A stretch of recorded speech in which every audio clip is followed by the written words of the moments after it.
நான் doctor அஜய்ரக்ஸ், Shifa மருத்துவமனையினுடைய laparoscopic surgeon. இந்த பதிவுல நம்ம எதை பத்தி பார்க்க போறோம்னா, நம்ம ஆபரேஷன் தியேட்டர்ல எப்படி நம்ம லேப்ராஸ்கோபி இதுக்கெல்லாம் ஃபங்க்ஷன் ஆகுது, அதாவது இந்த நுண்துளை அறுவை சிகிச்சைன்னு சொல்றோம். நம்ம கடந்த ஒரு 20 வருஷத்துக்கு முன்னாடி எப்படி சர்ஜரி இருந்தது, இப்போ நம்ம இந்த லேப்ராஸ்கோபி நம்ம எப்படி பண்றோம், என்னென்ன எவ்வளவு பயனுள்ளதா இருக்கு அப்படிங்கிறத பத்தி தான் நான் சொல்ல போறேன். இப்போ உதாரணமா எடுத்துக்கிட்டீங்கன்னா, ஒரு ஹெர்னியா ரொம்ப காமனா இருக்கக்கூடியது. ஹெர்னியானா என்னன்னா குடல் இறக்கம். ஸோ குடல் இறக்கம் ஆண்களுக்கும் வரலாம், பெண்களுக்கும் வரலாம். ஸோ இப்போ இந்த குடல் இறக்கம் முன்னாடி பாத்தீங்கன்னா நம்ம ஒரு 20-25 வருஷத்துக்கு முன்னாடி ஓப்பன் சர்ஜரி தான் பண்ணிட்டு இருப்போம். ஆனா இப்போ லேப்ராஸ்கோபிக் சர்ஜரிஸ் வந்துருச்சுது.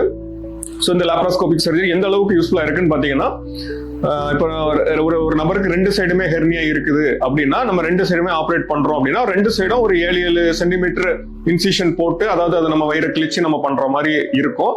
ஆனா இப்போ இந்த லேப்ராஸ்கோபி மூலமா அது எந்த அளவுக்கு சின்னதாயிடுச்சுன்னு பாத்தீங்கன்னா, இதுதான் வந்துட்டு கேமரான்னு சொல்லுவோம். So camera with light source.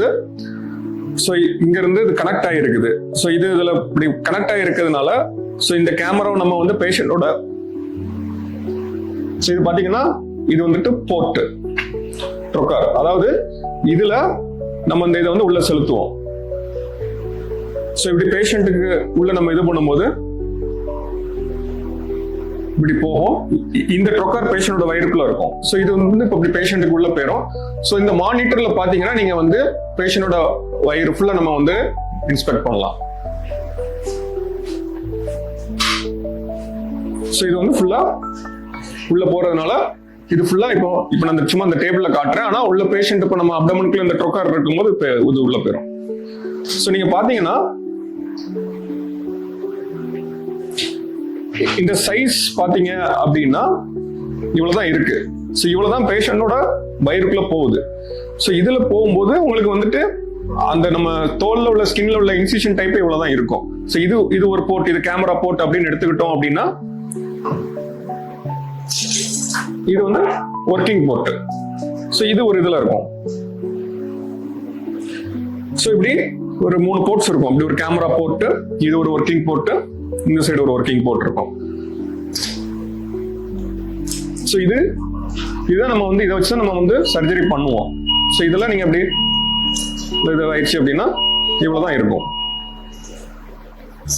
So அதனால பாத்தீங்கன்னா பேஷண்ட்டுக்கு ரொம்ப ஒரு ஃபாஸ்டர் ரெக்கவரி இருக்கும். உதாரணமா நம்ம இன்னைக்கு காலையில ஒரு டே கேர் சர்ஜரி மாதிரி தான். அதாவது ஒரு 24 மணி நேரத்துக்குள்ள பேஷண்ட் அட்மிஷன் ஆகி பேஷண்ட் டிஸ்சார்ஜ் ஆகுறாங்க அப்படின்னா அதை நம்ம வந்து டே கேர் சர்ஜரின்னு சொல்லுவோம். ஸோ டே கேர் சர்ஜரினா பேஷண்ட் இன்னைக்கு வர்றாங்க அப்படின்னா நம்ம ப்ரீ ஆப் எவாலுவேஷன்லாம் பண்ணுவோம். எவாலுவேஷன் பண்ணிட்டு நம்ம பேஷண்ட்டை வந்து அன்னைக்கு நம்ம ஒரு மத்தியானம் 3 மணிக்கு ஆப்ரேஷன் பண்றோம்னா, அடுத்த நாள் 3 மணிக்குள்ள நம்ம இந்த லேப்ராஸ்கோபி மூலமா பண்றதுனால நம்ம வந்துட்டு பேஷண்ட்டை வந்து டிஸ்சார்ஜ் பண்ணிக்கலாம். ஸோ பேஷண்ட்டுக்கும் வந்துட்டு இப்போ நம்ம ஓப்பன் சர்ஜரி பண்றோம் அப்படின்னா ஒரு 8 சென்டிமீட்டர் இன்சிஷன்னா ஒரு கிட்டத்தட்ட ஒரு 7ல இருந்து 8 ஸ்டாப்லஸ் போடுவோம். இதுல நம்ம ஓப்பன் சர்ஜரி பண்ணணும் அப்படின்னா, ஸோ அதை எடுக்கும் போது பேஷண்ட்டுக்கு ரொம்ப கஷ்டமா இருக்கும், வலி இருக்கும், பேஷண்ட் ரொம்ப ரெக்கவரி பீரியட் ரொம்ப ஸ்லோவா இருக்கும். ஸோ இந்த லேப்ராஸ்கோபி மூலமா ரொம்ப மினிமல் பெயின்ல ரொம்ப வலி கம்மியா, இன்னும் பேஷண்ட்டுக்கு ஒரு தழும்பே இல்லாம நம்ம பண்ணக்கூடிய அளவுகளுக்கு இதாக இருக்கு. ஸோ நம்ம இந்த மாதிரி உங்களுக்கு லேப்ராஸ்கோபிக் ஹெர்னியா இது சம்பந்தமான ஏதாவது ஒரு சந்தேகம் இருந்துச்சுன்னா